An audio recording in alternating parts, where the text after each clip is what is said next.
Vous êtes nombreux à nous suivre sur la télévision en sur 24. Vous avez opéré un bon choix et nous vous en remercions. Bienvenue à cette édition d'information. Le ministre de l'Environnement, de la Pêche et du Développement durable, Mohamed Abdelkerim Hanno, a annoncé ce 16 août 2023 à travers un point de presse la cérémonie marquant la Semaine nationale de l'arbre édition 2023 pour le 5 septembre prochain. Suivez-le au micro de nos confrères de la télévision nationale. La question de la protection de l'environnement, la restauration des terres dégradées, la préservation de la biodiversité sont autant de préoccupations des plus hautes autorités à leur tête, le président de la République, président de transition, chef de l'État général Mohamed Idriss Déby Itno. Le département de l'environnement que nous avons l'insigne honneur de diriger se prépare à lancer officiellement, sous haut patronage de son Excellence le président de la République, chef de l'État, le 5 septembre prochain, la semaine nationale qui permet à chaque Tchadien et chaque Tchadien de prendre conscience de l'importance de l'arbre et au-delà de la lutte contre la désertification afin de mettre durant cette semaine au moins un plan en terre. Nous invitons toutes les Tchadiennes et tous les Tchadiens et aussi toutes les organisations qui œuvrent dans le domaine de l'environnement à mettre en terre des plans dès que possible sur toute l'étendue du territoire national. Cérémonie du lancement de la campagne de sensibilisation sur l'importance des renouvellements au fichier électoral en vue du vote référendaire, c'est 16 août 2023 au Palais des Arts et de la Culture. C'est une initiative de la plateforme Tous Unis pour une transition phase 2 réussie. La cérémonie est placée sous la houlette du ministre de l'Administration du territoire, de la décentralisation et de la bonne gouvernance, Liman Mohamed. Suivez.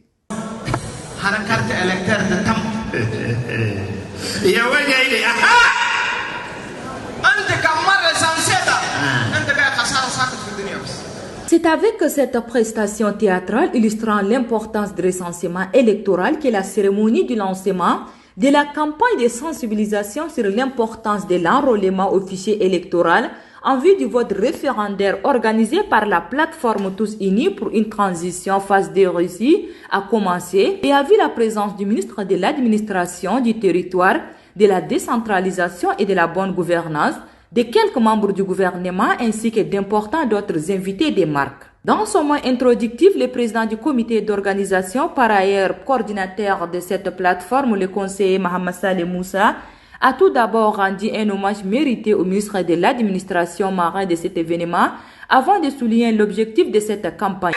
La campagne de sensibilisation qui se lance actuellement a une mise en commun des moyens humains, matériels et financiers des forces vives, dont l'objectif principal est la réussite de la phase 2 de la transition.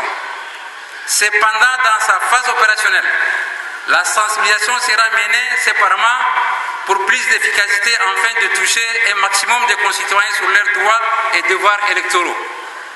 Mesdames et messieurs, je voudrais vous rappeler que l'État a d'excellentes interfaces qui peuvent être mis à contribuer afin de mieux mobiliser la population.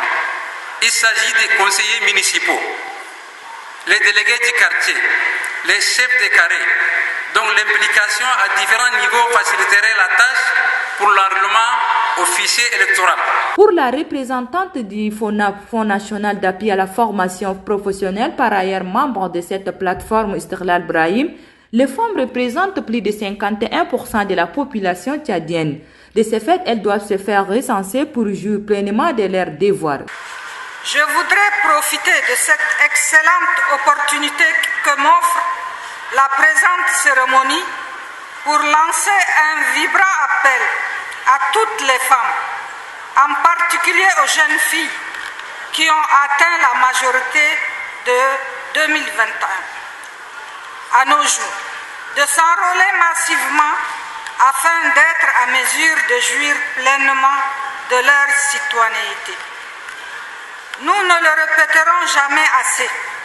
La carte d'électeur est le principal outil qui permet aux citoyens d'user de ses pleins droits afin d'influencer positivement le choix des politiques et des institutions qui œuvrent pour la refondation du Tchad.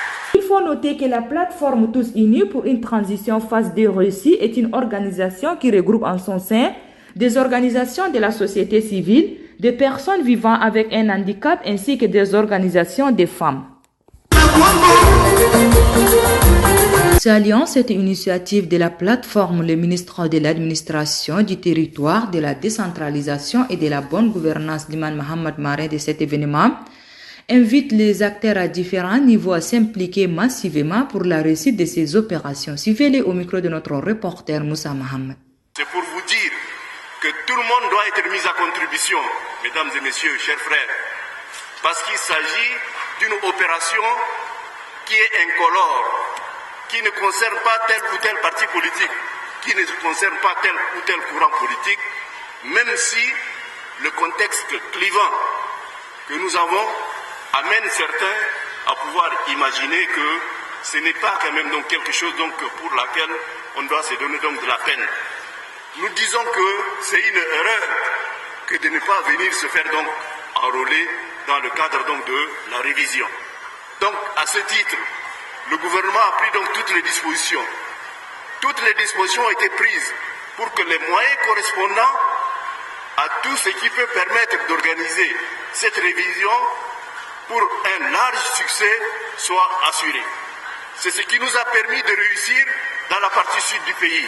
Et nous pensons qu'en N'Djamena, une ville qui suscite donc l'attrait par rapport à l'exode rural, une ville qui, à travers la migration, est celle qui attire beaucoup, à N'Djamena, nous aurons certainement des estimations qui seront donc dépassées.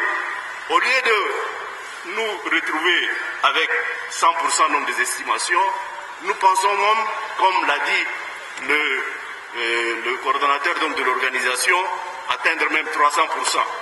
Donc, je demanderai à tout le monde, ici présent, particulièrement aux autorités administratives de la ville, qui ont en charge l'organisation, particulièrement aux chefs des carrés, ils sont 2868, particulièrement aux délégués donc des quartiers, ils sont 114, particulièrement aux élus locaux, particulièrement également aux membres du Conseil national donc de transition et tous les militants et militantes des partis politiques typés à la mobilisation pour que la révision soit réussie.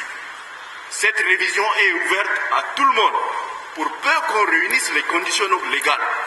Et à partir donc de ce moment, toutes les dispositions seront prises pour que chacun puisse avoir l'occasion de s'inscrire sur les listes électorales, retirer sa carte et se prononcer le moment venu par rapport aux consultations qui seront donc organisées librement. Et c'est ainsi que s'achève cette édition. Merci de l'avoir suivi. Au revoir et à demain. Bon suite de programme sur la télévision en 24.